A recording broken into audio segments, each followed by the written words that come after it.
चलिए सर, बिस्मिल्लाहिर्रहमानिर्रहीम शुरू करते हैं। एक्सेप्टेंस एंड कंटिन्यूअस के अंदर एक आखिरी टॉपिक रह गया था, pre conditions for an audit.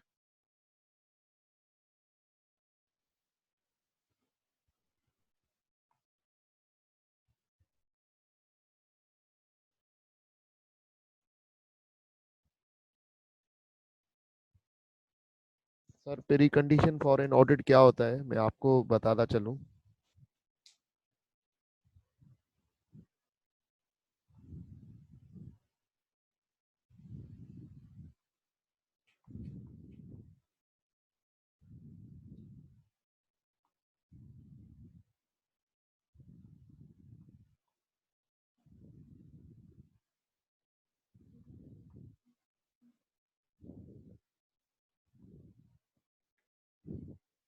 Sir, pre condition होती क्या है, पहले तो मैं आपको ये बता दूं। सर, प्री कंडीशन मतलब कुछ शराइत, ठीक है ना, कुछ शराइत जो कि ऑडिट करने से पहले डिस्कस की जाती है। सर, प्री कंडीशन होती हैं दो चीजें। प्री कंडीशन होती हैं दो चीजें, ये आप लोगों को पता है, मैं वैसे ही, पर आपको ये नहीं पता कि ये पहले ही हम डिस्कस कर चुके हैं, लेकिन आपको ये नहीं पता कि ये प्री कंडीशंस होती हैं, ठीक है ना भाईजान। पहले बात तो प्री कंडीशन होती क्या है, what does pre condition means. Sir, पहली बात तो प्री कंडीशन में हम कहते हैं, हम एज ऑडिटर मैनेजमेंट को कहते हैं कि भाईजान, तुम्हारी बिल्डिंग के अंदर, तुम्हारी ऑफिस के अंदर, तुम्हारी प्रेमिसेस के अंदर,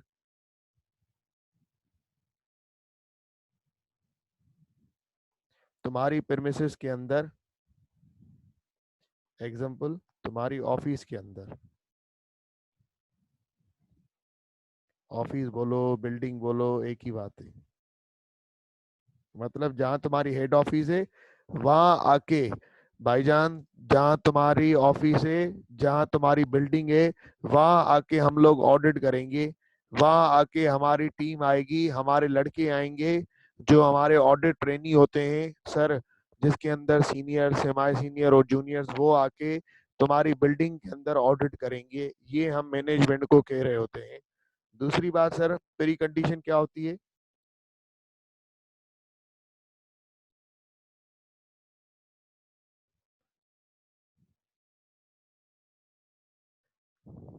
एप्लीकेबल फाइनेंशियल रिपोर्टिंग फ्रेमवर्क जो आप यूज करोगे फाइनेंशियल स्टेटमेंट बनाने के लिए।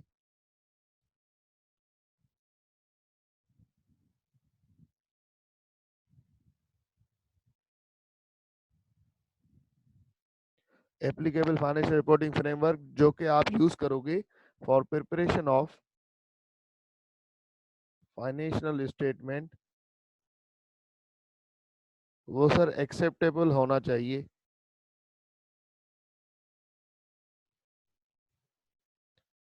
सर, एक्सेप्टेबल से मुराद क्या, ऐसा financial applicable financial reporting framework वो होती है चीज जो कि सर स्टैंडर्ड्स होते हैं, ठीक है ना। जैसे कि स्टैंडर्ड से मुराद जैसे कि आईएफआरएस या गेप।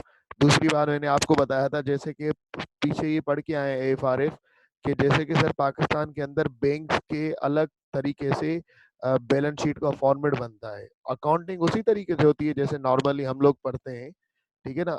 उसी तरीके से IAS 16 चल रहा होता है, उसी तरीके से IAS 38, सर IFRS 9, सब कुछ उसी तरीके से चल रहा होता है। लेकिन उसका जो बैलेंस शीट का फॉर्मेट होता है, उसका जो प्रॉफिट एंड लॉस अकाउंट का फॉर्मेट होता है, उसकी जो डिस्क्लोजर्स के नोट्स टू अकाउंट के फॉर्मेट होते हैं, वो अलग होते हैं।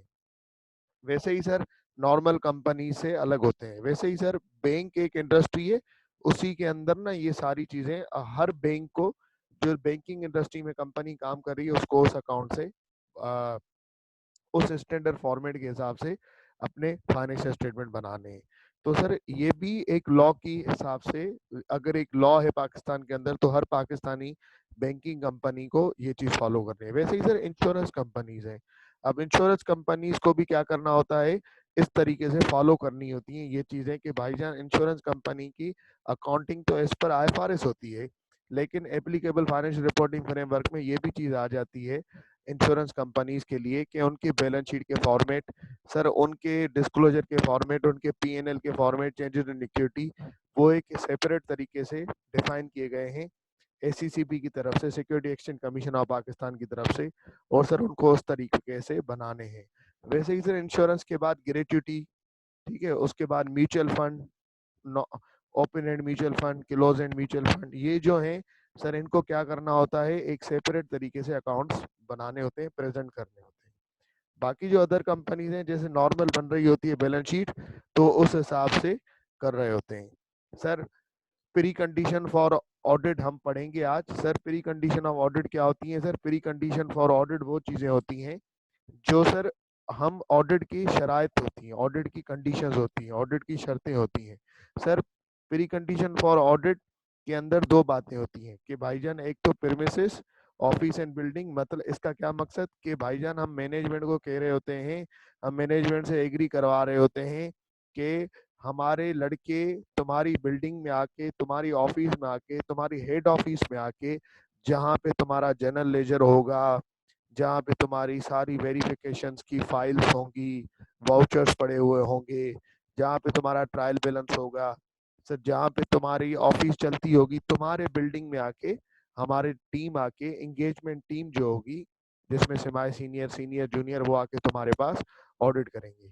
ठीक है, ये हम मैनेजमेंट को कह रहे होते हैं एज ऑडिटर। दूसरी चीज, जो एप्लीकेबल फाइनेंशियल रिपोर्टिंग फ्रेमवर्क तुम लोग इस्तेमाल कर रहे हो फाइनेंशियल स्टेटमेंट को बनाने के लिए, वो एक्सेप्टेबल होना चाहिए। एक्सेप्टेबल से मुराद क्या कि सर वो लॉ, वो मतलब सही तरीके से होना चाहिए। जैसे कि एप्लीकेबल फाइनेंशियल रिपोर्टिंग फ्रेमवर्क अभी कौन सा चल रहा है, या तो आईएफआरएस चल रहा है या तो गेप चल रहा है। ठीक है ना, गेप वो जो यूएसए में यूज होता है, यूएस वाली कंपनी यूज करती है। आईएफआरएस मोस्ट प्रोबेबली पूरा वर्ल्ड आईएफआरएस यूज कर रहा होता है। तो सर उसके आईएफआरएस के हिसाब से डिस्क्लोजर बनाना। दूसरी बात, लोकल लॉज भी कुछ डिस्क्लोजर दे रहे होते हैं, वो भी फाइनेंशियल स्टेटमेंट में आईएफआरएस के अलावा कुछ एडिशनल चीजें भी ऐड करवा रहे होते हैं। जैसे कि सर बैंक्स का अलग फॉर्मेट है, अकाउंटिंग उसी तरीके से होगी, लेकिन फॉर्मेट कुछ चेंज होता है पाकिस्तान के अंदर, तो उस तरीके से प्रेजेंटेशन की जाती है, तो वो एएफआरएस में हो जाता है। सर इंश्योरेंस कंपनीज हो गई, सर उसके अलावा सर इंश्योरेंस कंपनीज का अलग से फॉर्मेट होता है। सर बैलेंस शीट का, डिस्क्लोजर्स का, उसके अलावा सर ग्रेच्युटी वाले अकाउंट, सर उसके अलावा open end mutual fund, close end mutual fund, इन सब के अलग अलग अकाउंट्स होते हैं। बाकी नॉर्मली तो जो हम पढ़ के आए हैं वो उस तरीके से बना रहे होते हैं। अब सर सवाल ये है कि ऑडिटर एक्सेप्ट कैसे करेगा, ऑडिटर एक्सेप्ट कैसे करेगा कि या सबसे पहले मैं आपको बताना चलूं कि अगर इसी चार्ट को आगे बढ़ाते हैं, इसी चार्ट को आगे बढ़ाते हैं। अब मैनेजमेंट को जब मैंने बताया, मैनेजमेंट को मैंने बताया कि ऑफिस तुम्हारे में, बिल्डिंग में हम ऑडिट करेंगे, ठीक है ना, तो मैनेजमेंट क्या करेगी? मैनेजमेंट या तो हाँ बोलेगी, ठीक है, एग्री करेगी,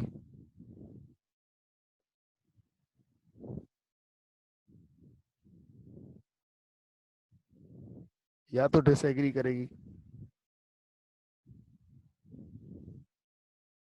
अगर सर एग्री करेगी तो फिर तो ठीक है, बात खत्म हो गई, सही है। पर अगर डिसएग्री करती है, ठीक है ना, तो सर हमें उनको समझाना पड़ेगा कि यार तुम्हारे ऑफिस में इस प्री कंडीशन का फायदा क्या है, इस प्री कंडीशन का तुम्हारे ऑफिस के बिल्डिंग के अंदर ऑडिट करना क्यों जरूरी है। ठीक है ना, हमें उनको समझाना पड़ेगा। पर अगर फिर भी वो नहीं मानती है, फिर भी वो नहीं मानती है, तो फिर ऑडिटर क्या करेगा? सर ऑडिटर एक्सेप्ट नहीं, ये कौन सा प्रोसीजर है sir? Acceptance and continuous procedure. ठीक है ना, जब ऑडिटर एंगेजमेंट लेटर भेजने से पहले कुछ प्रोसीजर कर रहा होता है कि क्या मुझे ये एंगेजमेंट करनी चाहिए या नहीं करनी चाहिए, तो सर ये प्री कंडीशन भी एक्सेप्टेंस का एक प्रोसीजर है। ठीक है ना, तो अगर मैनेजमेंट डिसएग्री कर रही है, नहीं मैं अपनी बिल्डिंग के अंदर तुम्हें काम नहीं करने दूंगी, अगर एग्री कर रही है तो ठीक है, पर अगर डिसएग्री कर रही है तो हमें उनको समझाना पड़ेगा। पर अगर फिर भी नहीं मानते तो ऑडिटर क्या करेगा?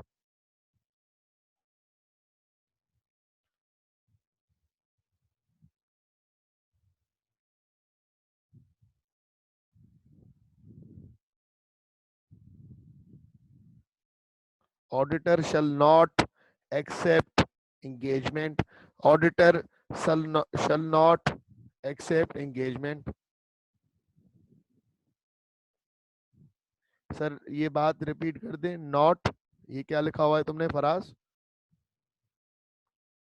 अच्छा नेट डाउन हो गया था, ठीक है यार। मैंने ये बोला कि देखो, अब अगर मैंने, ये दोनों प्री कंडीशन होती हैं। अब मैंने मैनेजमेंट को बोला तुम्हारी ऑफिस में हम काम करेंगे, तुम्हारी हेड ऑफिस में, या तो मैनेजमेंट, अब दो बातें होंगी, या तो मान जाएगी या तो नहीं मानेगी। अगर मान गई तो ठीक है, पर अगर नहीं मानी तो मैं उनको समझाऊंगा, यार देखो ये प्री कंडीशन है, इसके सिवा ऑर्डर नहीं हो सकता। हमें इस प्री कंडीशन की अहमियत, इम्पोर्टेंस उनको समझाना पड़ेगी। अगर फिर भी वो नहीं मानते हैं, चूंकि ये प्री कंडीशन है, ऑडिट एक्सेप्ट करने से पहले, इंगेजमेंट लेटर सेंड करने से पहले, ये एक्सेप्टेंस एंड कंटिन्यूअंस प्रोसीजर्स हैं। तो सर जो कि इंगेजमेंट लेटर करने से पहले ऑडिटर परफॉर्म कर रहा होता है कि क्या मुझे ये इंगेजमेंट करनी चाहिए या नहीं करनी चाहिए, ठीक है ना। तो सर ऑडिटर उनको समझाएगा। अगर वो नहीं मानते हैं तो ऑडिटर क्या करेगा, ये एंगेजमेंट एक्सेप्ट नहीं करेगा और एंगेजमेंट लेटर नहीं भेजेगा। तो सर इसका मतलब हम ऑडिट नहीं कर रहे होंगे, ठीक है ना। अब सर बात ये हुई कि ये तो यहाँ पे बात होगी, ठीक है ना। अब मैं मैनेजमेंट को कहूंगा, ठीक है ना, कि तुम वो वाला एप्लीकेबल फाइनेंशियल रिपोर्टिंग फ्रेमवर्क इस्तेमाल करो जो कि एक्सेप्टेबल है, जो कि सही है, ठीक है ना। मैनेजमेंट मुझे क्या करेगी, या तो बोलेगी हाँ ठीक है हम वही इस्तेमाल कर रहे हैं जो एक्सेप्टेबल है, या तो कहेगी नहीं हम वो वाला इस्तेमाल नहीं कर रहे जो कि हम वो वाला इस्तेमाल नहीं कर रहे जो कि क्या कहते हैं, ठीक नहीं है, जो कि एक्सेप्टेबल नहीं है, ठीक है ना। हम वो वाला इस्तेमाल कर रहे हैं जो कि एक्सेप्टेबल है, हम वो वाला इस्तेमाल नहीं कर रहे। अगर सर वही वाला इस्तेमाल कर रहे हैं तो फिर कोई मसला नहीं है। अगर वो वाला इस्तेमाल नहीं कर रहे जो कि एक्सेप्टेबल है, जो कि सही है, ठीक है ना। जैसे कि बैंकिंग कंपनीज को बैंक के हिसाब से अकाउंट्स बनाने होते हैं, बैलेंस शीट बनानी होती है, ठीक है। जब लाइव क्लासेस हो जाएंगी तो बैंकिंग कंपनीज के अकाउंट दिखा दूंगा। जब ग्रेट्युटी के सर स्पेसिफिकल अकाउंट्स होते हैं, कोई कंपनी सर म्यूचुअल फंड का कारोबार करती है तो सर म्यूचुअल फंड के हिसाब से उनको प्रेजेंटेशन करनी होती है। लेट सपोज सर,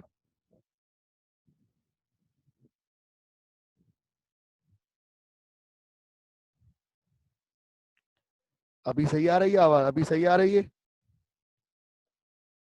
अभी आवाज सही आ रही है सर? हेलो, अभी आवाज सही आ रही है? इस पर लोग मैनेजमेंट नहीं कर रही वो वाला इस्तेमाल जो कि हमारे हिसाब से एक्सेप्टेबल है सर, जो कि इस पर आईएफआरएस है, पर सर लोकल लॉ ने उसकी इजाजत दी हुई है, ठीक है ना। या तो ऐसा इस्तेमाल कर रही होंगी जो लोकल लॉ ने जिसकी इजाजत दी होगी, या तो ऐसा इस्तेमाल कर रही होंगी जिसकी लोकल लॉ ने इजाजत नहीं दी होगी। Not acceptable by local law.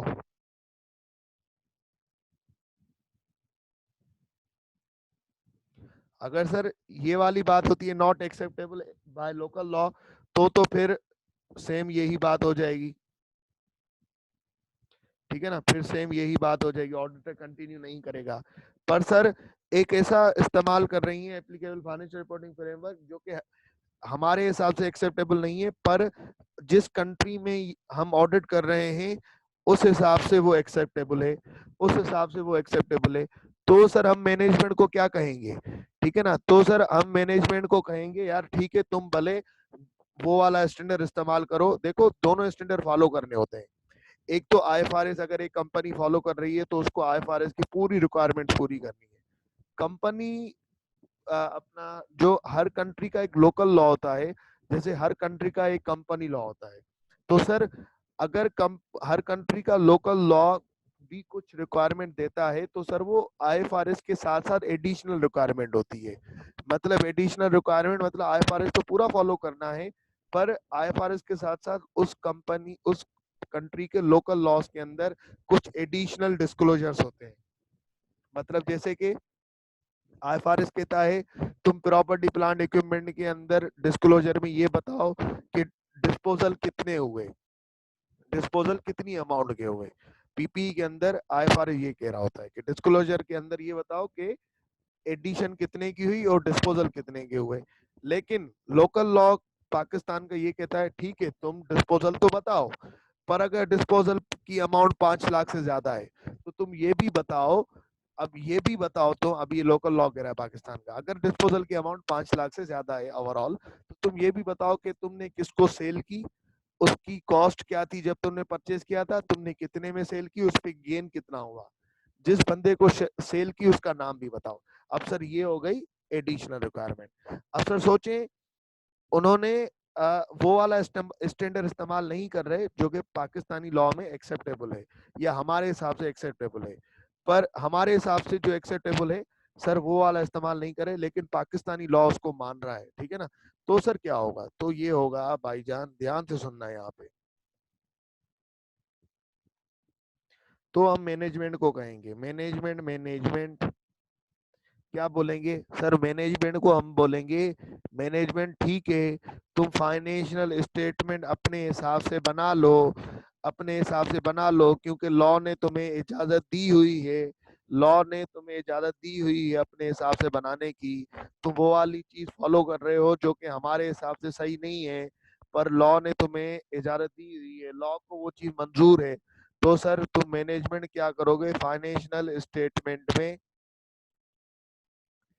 Additional disclosure डालोगे, फाइनेंशियल स्टेटमेंट में एडिशनल डिस्क्लोजर डालोगे कि तुम ये वाला लॉ इस्तेमाल आईएफआरएस या एप्लीकेबल फाइनेंशियल फिर रिपोर्टिंग फ्रेमवर्क क्यों इस्तेमाल कर रहे हो, क्या वजह है।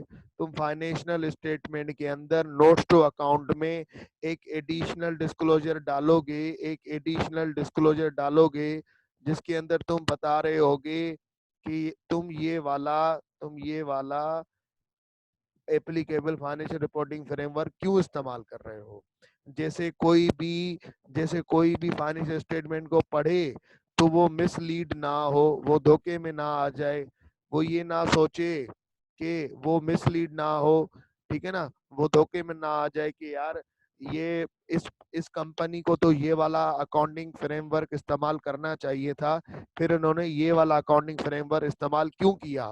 तो इस क्यों का जवाब तुम फाइनेंशियल स्टेटमेंट के अंदर डिस्क्लोजर में डाल दो।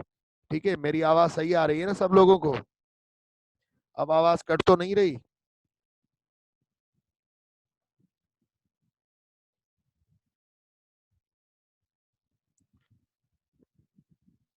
ठीक है ठीक है।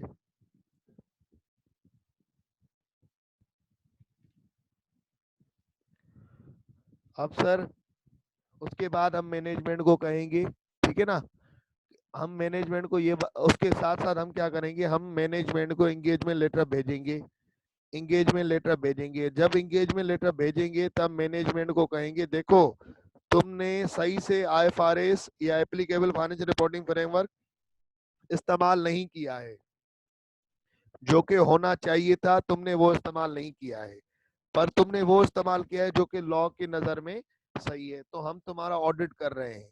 लेकिन ऑडिट करते वक्त हम ऑडिट रिपोर्ट में हम अपनी ऑडिट रिपोर्ट में ऑडिट करते वक्त हम अपनी ऑडिट रिपोर्ट में ट्रू एंड फेयर व्यू का वर्ड हटा देंगे।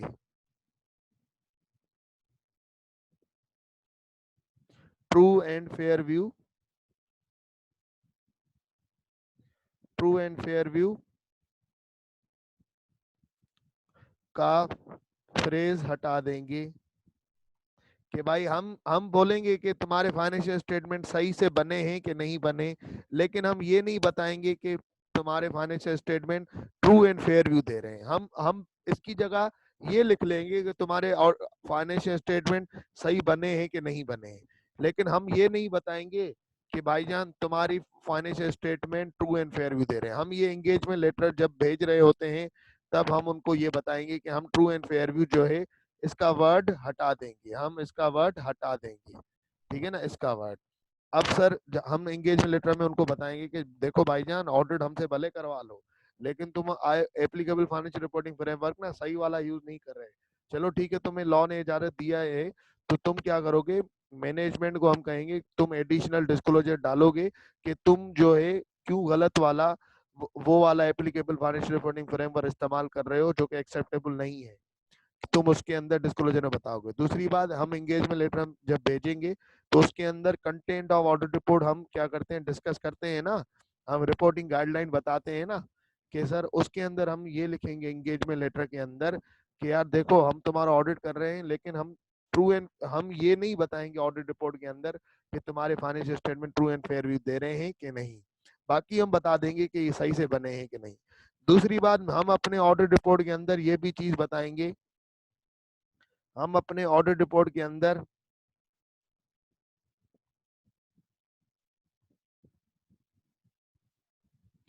एक पैराग्राफ डालेंगे जिसको बोला जाता है एम्फेसिस ऑफ मैटर पैराग्राफ। ये जो वर्ड है, ये आगे आपको जब ऑडिट रिपोर्ट का चैप्टर करवाऊंगा तो उसके अंदर मजीद डिटेल में समझा दूंगा ये वाला वर्ड।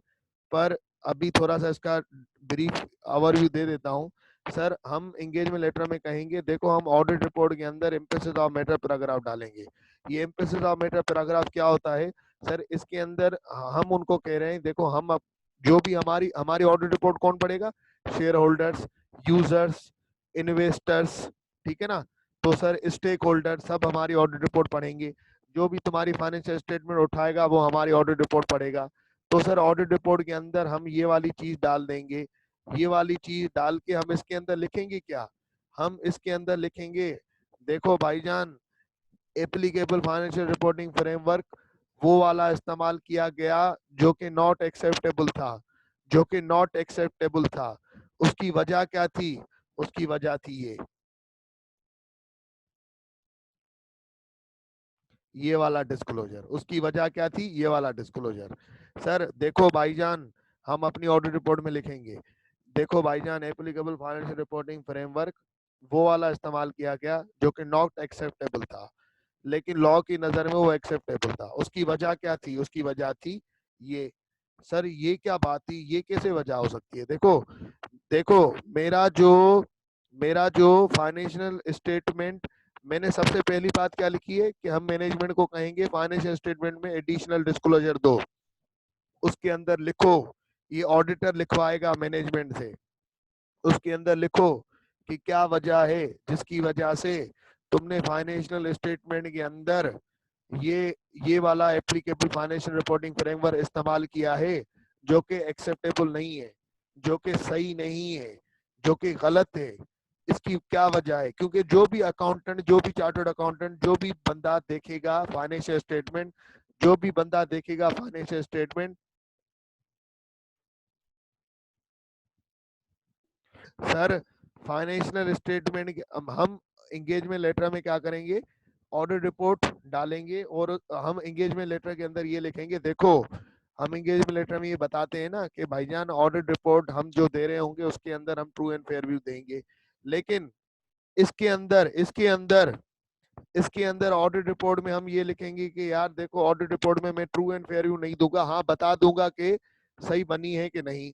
उसके अलावा मैं ऑडिट के अंदर ऑडिट ये भी लिखूंगा एंगेजमेंट लेटर के अंदर, देखो मैं ऑडिट रिपोर्ट में ना एम्फेसिस ऑफ मैटर पैराग्राफ डालूंगा, ईओएम डालूंगा। सर ये वर्ड जो है डिटेल में आप पढ़ेंगे ऑडिट रिपोर्ट वाले चैप्टर में, लेकिन थोड़ा सा ब्रीफ ओवरव्यू दे दूं कि देखो हम इसके अंदर अब जो भी फाइनेंशियल स्टेटमेंट खोलेगा, जैसे शेयर होल्डर हो गया, इन्वेस्टर हो गया, स्टेक होल्डर हो गया, जो भी देखेगा तो उसके साथ साथ हमारी ऑडिट रिपोर्ट भी पढ़ेगा। तो उस ऑडिट रिपोर्ट के अंदर मैं बता रहा हूँ, मैं ये जरूर डालूंगा कि भाईजान जैसे कोई ये ना कहे कि ऑडिटर ने हमें बताया क्यों नहीं, कि इसके अंदर तो जैसे कोई भी चार्टर्ड अकाउंटेंट, कोई भी बड़ा अकाउंटेंट बोल के कहेगा कि यार ये जो फाइनेंशियल स्टेटमेंट है ये तो उस स्टैंडर्ड के हिसाब से नहीं बनी, एक्सेप्टेबल स्टैंडर्ड के हिसाब से नहीं बनी। तो सर मैं अपनी रिपोर्ट के अंदर ये जरूर बता रहा हूँ कि क्यों नहीं बनी, ठीक है ना। तो मैं रिपोर्ट के अंदर ये बताऊंगा अपनी ऑडिट रिपोर्ट के अंदर जो कि मेरा डॉक्यूमेंट है, यार ये फाइनेंशियल स्टेटमेंट एक ऐसे एप्लीकेबल फाइनेंशियल रिपोर्टिंग फ्रेमवर्क से बनी है जो कि नॉट एक्सेप्टेबल है। उसकी वजह क्या है, उसकी वजह है ऊपर फाइनेंशियल स्टेटमेंट एडिशनल डिस्क्लोजर, उसकी वजह क्या है, उसकी वजह है सर ये वाली, सर ये है वजह। सर ये क्यों वजह है? सर मैं अपने फाइनेंशियल स्टेटमेंट के ऑडिट रिपोर्ट के अंदर इस डिस्क्लोजर का रेफरेंस दूंगा। लेट सपोज ये सर फाइनेंशियल स्टेटमेंट के अंदर जैसे पीपी नंबर 4 पे नॉर्मली आ रहा होता है, ठीक है ना, जैसे पीपी नंबर 4 पे आप FR2 के अंदर पढ़ के आए होंगे, नॉर्मली नंबर 4 पे आ रहा होगा नोट्स टू अकाउंट के अंदर। सर वैसे ही डिस्क्लोजर नोट्स टू अकाउंट के अंदर ये जो आ रहा होगा, सर लेट सपोज अगर ये आ रहा होगा नोट नंबर 28 में, तो मैं अपनी ऑडिट में ऑडिट रिपोर्ट के अंदर बताऊंगा for details we refer to note number 28। ठीक है ना, हम आपको रेफर कर रहे हैं नोट नंबर 28 में जाओ, इसकी रीजनिंग वहां लिखी हुई है। क्योंकि ये जो डिस्क्लोजर है, ये जो डिस्क्लोजर है फाइनेंशियल स्टेटमेंट एडिशनल डिस्क्लोजर, ये डिस्क्लोजर हमने डलवाया है मैनेजमेंट से, नोट्स टू अकाउंट में हमने इंक्लूड करवाया है। देखो मैनेजमेंट, ये तुम फाइनेंशियल स्टेटमेंट में इंक्लूड करो, जैसे जो भी पढ़े उसको पता चले कि तुमने ये वाला स्टैंडर्ड क्यों इस्तेमाल किया है। ठीक है ना। अब सर बात ये है, अब सर एक बात ये है, अगर इस तरीके से मैनेजमेंट करेगी तो ठीक है, ठीक है ना, पर अगर ये बातें मानेगी हमारी तो ठीक है। पर अगर मैनेजमेंट कह रही है नहीं मुझे तो ट्रू एंड फेयर व्यू चाहिए, पर अगर मैनेजमेंट कह रही है नहीं तुम एम्फेसिस ऑफ मैटर पर अगर आप नहीं डालोगे, पर अगर मैनेजमेंट, लेट सपोज मैनेजमेंट ना ये बात मान रही है ना ये बात मान रही है, या तो ये बात मान रही है या तो ये बात मान रही है, पर इस बात के अंदर ये वाली बात नहीं मान रही, ये वाली मान रही है, तीनों में से अगर कोई भी बात नहीं मान रही मैनेजमेंट, या तीनों ही नहीं मान रही, तो सर क्या होगा? सर तो ये होगा,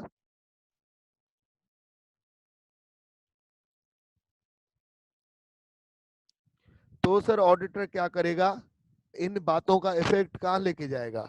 इन बातों का इफेक्ट लेके जाएगा सर ऑडिट रिपोर्ट के अंदर। ऑडिट रिपोर्ट के अंदर, ऑडिट रिपोर्ट के अंदर अपना ओपिनियन, ऑडिट रिपोर्ट के अंदर अपना ओपिनियन चेंज कर देगा, चेंज कर देगा। ठीक है ना। और सर चेंज कर देगा। और जब भी ऑडिटर ऑडिट रिपोर्ट बना रहा होता है, जब भी ऑडिटर ऑडिट रिपोर्ट बना रहा होता है तो रेफर करवा रहा होता है कि भाई हमें अपॉइंट किया गया था इस एंगेजमेंट लेटर की टर्म्स के तहत, हमें अपॉइंट किया गया था इस एंगेजमेंट लेटर की टर्म्स टर्म्स के तहत। तो सर उस हिसाब से इन्होंने ये बातें नहीं मानी, लिहाजा हम ऑडिट रिपोर्ट में ओपिनियन अपना ये वाला दे रहे हैं। ठीक है। अब बात ये है सर मैं कैसे एवेल्युएट करता हूँ कि प्री कंडीशंस कौन कौन सी हैं। ठीक है ना, मैं कैसे एस्टेब्लिश करता हूँ एज अ ऑडिटर कि प्री कंडीशंस कौन कौन सी हैं। सर मैं इस तरीके से, हाउ डज ऑडिटर एस्टेब्लिश कि प्री कंडीशन कौन कौन सी हैं, प्री कंडीशन प्रेजेंट भी हैं या नहीं है। सर एक बात याद रखें, एक बात याद रखें, इस तरीके से होती हैं कि प्री कंडीशंस के भाईजान, सबसे पहली बात, सबसे पहली बात, ठीक है ना, प्री कंडीशन ऑडिटर किस तरीके से एस्टेब्लिश करता है, किस तरीके से पहचानता है कि यार ये जो प्री कंडीशंस हैं ये एक्सेप्टेबल, ये प्रेजेंट है कि नहीं। पहली बात ये आपको पता है, ये एंगेजमेंट लेटर में पढ़ा के आया हूँ आपको,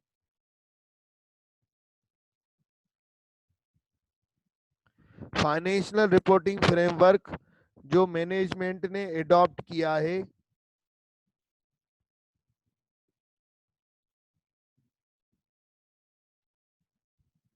वो एक्सेप्टेबल है कि नहीं, वो एक्सेप्टेबल वाला अडॉप्ट किया है। ठीक है, उसके बाद सर इंटरनल कंट्रोल्स बनाना किसकी जिम्मेदारी? मैनेजमेंट की।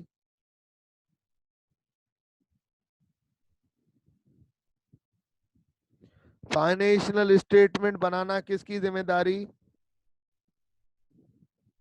मैनेजमेंट की।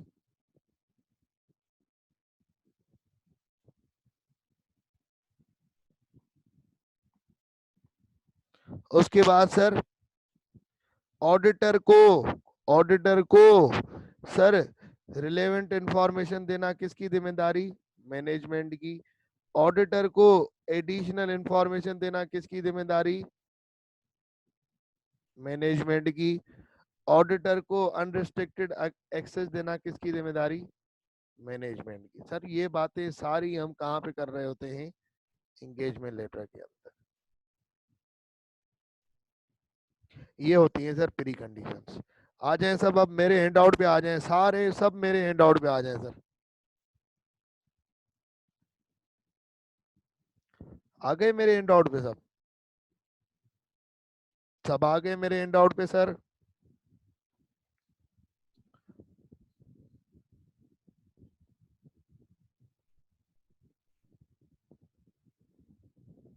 सब आ गए मेरे हैंड आउट पे?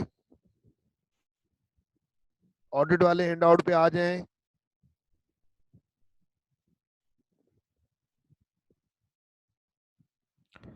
आवाज आ रही है?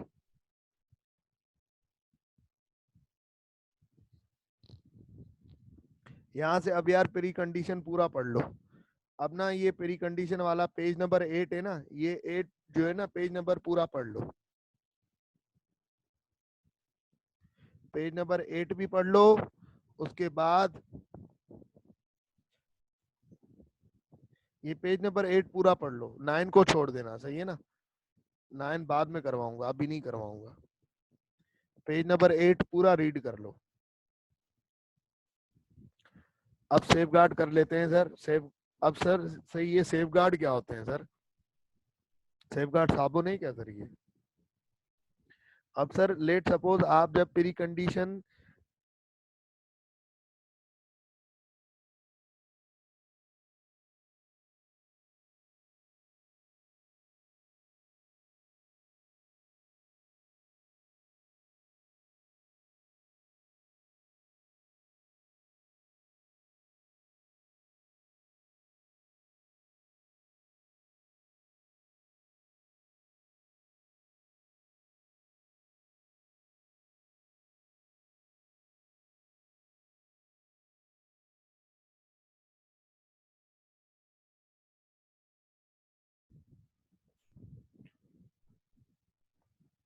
चलें सर अब सेफ गार्ड कर लेते हैं। अब देखें सर, जब मेरा ऑडिट स्टार्ट होने वाला होता है, जब मैं इंगेजमेंट लेटर सेंड करने से पहले कुछ प्रोसीजर कर रहा होता हूँ।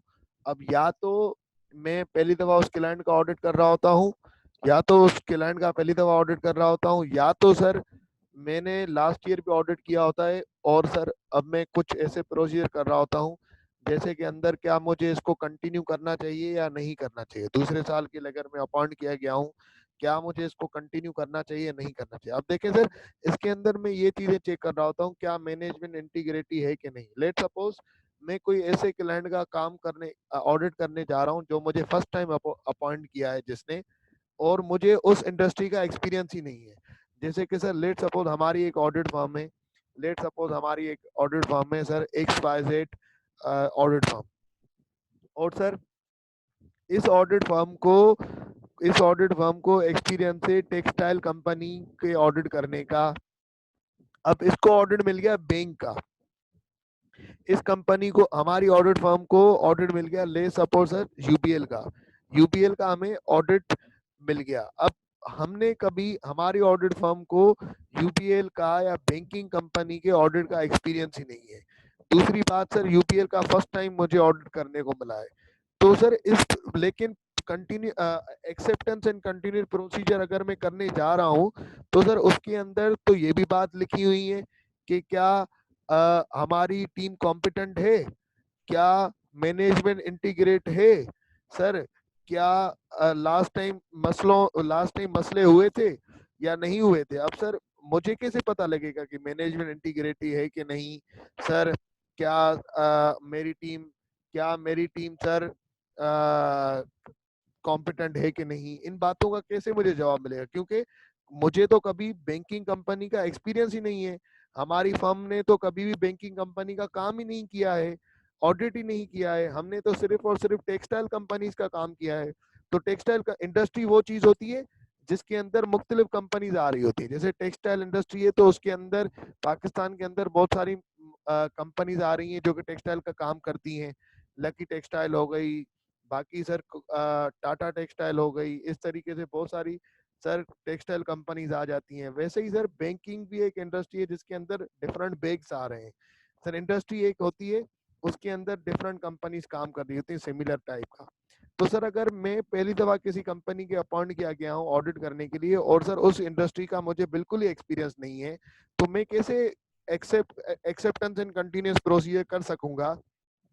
कौन से वाले? कि मैनेजमेंट इंटीग्रिटी है कि नहीं, ये मुझे कैसे पता लगेगा? दूसरी बात, मेरी टीम कॉम्पिटेंट है कि नहीं। तो इस वजह से मुझे सेफ गार्ड करने पड़ेंगे इस तरीके से, अगर थ्रेट हो इन चीजों का, ऊपर वाली चीजों का, फंडामेंटल प्रिंसिपल का।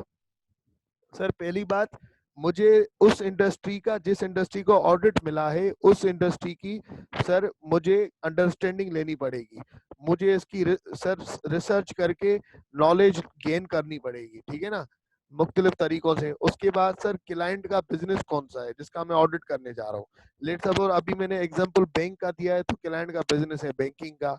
सर तो उसकी इंडस्ट्री कौन सी है? बैंकिंग इंडस्ट्री है, तो बैंकिंग इंडस्ट्री की पूरी ओवरऑल अंडरस्टैंडिंग लेनी पड़ेगी। बैंकिंग कंपनी की ओवरऑल इंटरेस्टिंग लेनी पड़ेगी। सर उसके बाद सर ऑब्टेनिंग नॉलेज और relevant regulatory and reporting framework requirement. Sir IFRS कौन सा यूज, आईएफआरएस यूज होता है, गेप यूज होता है बैंकिंग इंडस्ट्री में, तो वो वाली सारी बातें।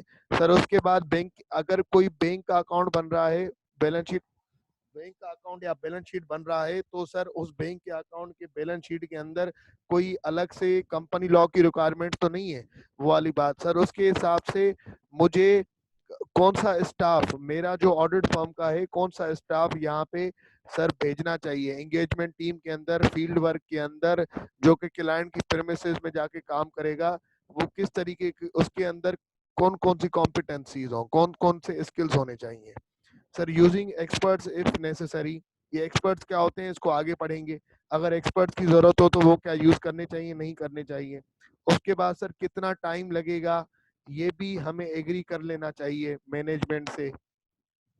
इस एंगेजमेंट को कंप्लीट करने में, हम पहली दफा करने जा रहे हैं, हम ऐसी इंडस्ट्री का पहली दफा ऑडिट कर रहे हैं, ऐसी कंपनी का पहली दफा ऑडिट कर रहे हैं, तो सर कितना टाइम लगेगा। दूसरी बात sir, complying with quality control policy and procedures. आईकेप की एक क्वालिटी कंट्रोल, जैसे कि ये डिफरेंट ऑडिट फर्म जो काम कर रही होती हैं, आपने देखा भी होगा कि जो भी फर्म आपको अपॉइंट करती है, जो भी फर्म क्या कहते हैं, ये पब्लिक वो दे रही होती है कि यार हम ना ऑडिट ट्रेनी हायर करने जा रहे हैं, तो उसके नीचे लिखा होता है quality, quality control rating, QCR rated firm.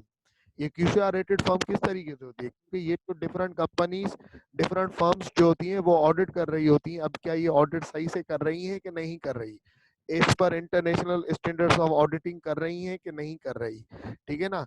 तो इस, क्या इन्होंने कंपनी लॉ इंडिपेंडेंट वाला फॉलो किया है या नहीं किया, क्या इन्होंने आईकेप की एथिकल गाइडलाइन फॉलो की है कि नहीं की। तो सर आईकेप क्या करता है, सैंपल बेस पे हर साल जो भी एक ऑडिट फर्म ने ऑडिट किए हैं उनके पास आता है, और आईकेप उनकी सैंपल बेस पे ऑडिट फाइल्स उठाता है और चेक कर रहा होता है क्या इन्होंने इस पर international standards of auditing audit किया है कि नहीं किया। अगर उन्होंने इस पर इंटरनेशनल स्टैंडर्ड्स ऑफ ऑडिटिंग किया है ऑडिट फर्म ने, तो सर वो quality control policy QCR rated firm बन जाती है, ठीक है ना। तो वो भी प्रोसीजर करके देखो कि क्या हम इसका इस पर international standards of auditing audit कर सकेंगे या नहीं कर सकेंगे। बात यहाँ तक क्लियर है सर? किसी को कोई क्वेश्चन है तो बता दें।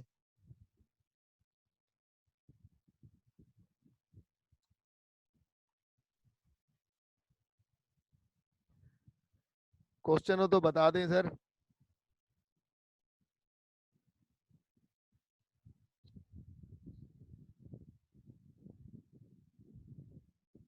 सारे बता दें, क्वेश्चन है कि नहीं है।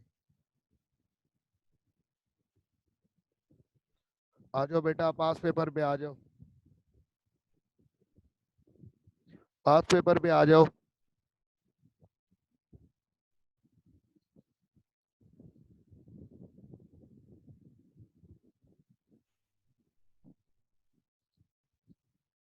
पास पेपर रीड कर लूं मैं? सब जवाब दे दें यार। सिर्फ फराज, हमजा, जुनैद और हमास का जवाब आया है।